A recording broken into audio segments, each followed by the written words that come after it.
Welcome to another episode of Undercard Heroes. My name is Francisco. And I'm Heather. And today we're going to talk about UFC Fight Night, Usman versus Buckley. And we're also going to give you an update on how our picks have been going. You ready? Let's get into it. We're still hanging in there after UFC 316. We're up $28.02, putting us at $128.02. We're going to structure these bets a little bit differently for this one. We've got Malcolm Wellmaker to win under a round and a half, Cody Garbrandt and Raoni Barcelos to not go the distance, and Petroski to beat Edmen Shahbazyan, just straight money line for that one. We're still going to do the 2-pick round robin, so any combination of 2 will win. We'll throw 25 on that, and then 25 on a 3-pick parlay. Total $100 to win $465.83. Malcolm Wellmaker versus Kris Moutinho. Now, this fight, Kris Moutinho has become something of a punching bag for the UFC. I mean, this guy, I feel really bad for him. His first fight in the UFC, he had a short notice fight against Sean O'Malley, where he got 230 significant strikes on this guy. Sean O'Malley sounds crazy. destroyed him, absolutely destroyed him. It looks really bad. And then after that, he has a TKO loss where he was, again, just taking punches. It was standing TKO.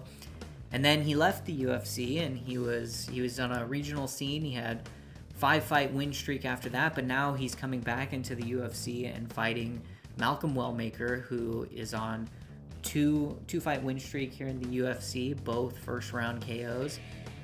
And I don't know how Kris Moutinho is going to win this one. Malcolm Wellmaker, he has a little over 5 significant strikes landed per minute.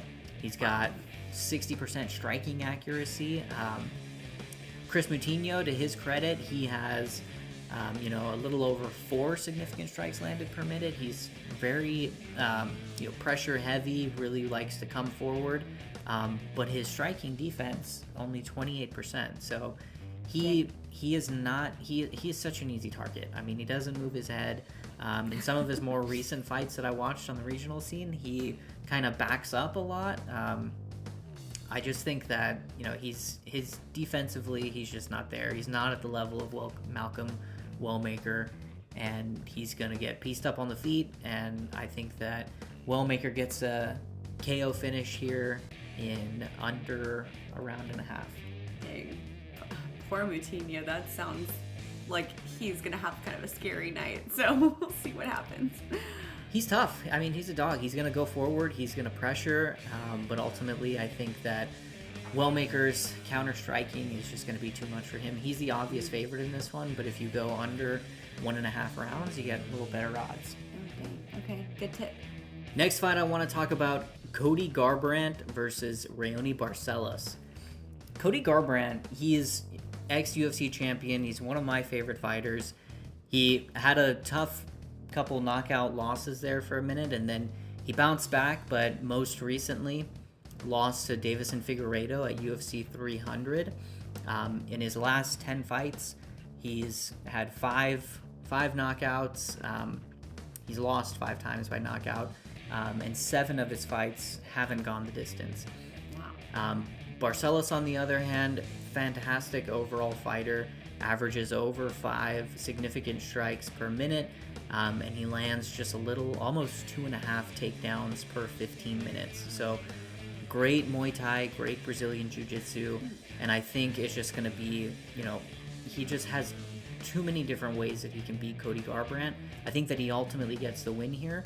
But I do think, Cody Garbrandt, it really depends on which version of him we see in this fight. Is he going to come out and is he going to be measured? Is he going to be patient? Is he maybe going to try and mix in some wrestling?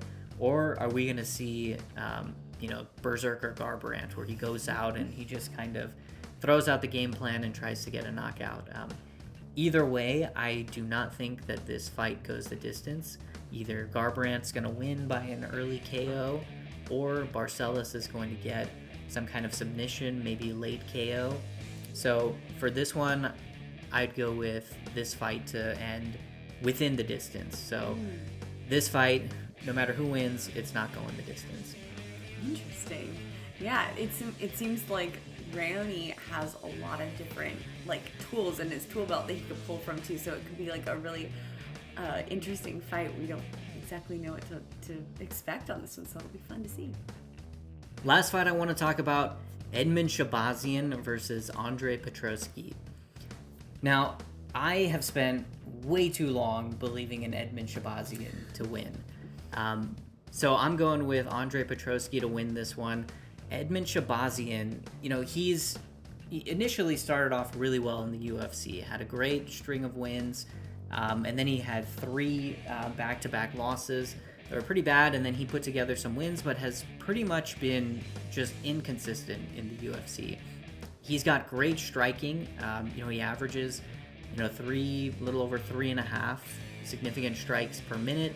He's got 50% striking accuracy and pretty good takedown defense at about 60%. And he's really going to need that in this fight against Andre Petroski. Petroski's coming off of 4 wins. Fantastic wrestler. He's gonna really try and grind this one out, get him to the ground, possibly try and get a submission.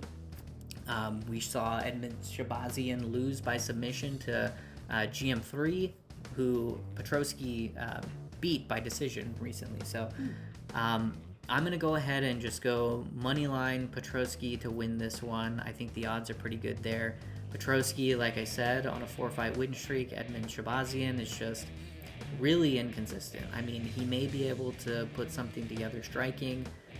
The cardio of Petroski is, historically not been that great, but I just, I can't see Shahbazyan winning this. I just can't believe in him anymore.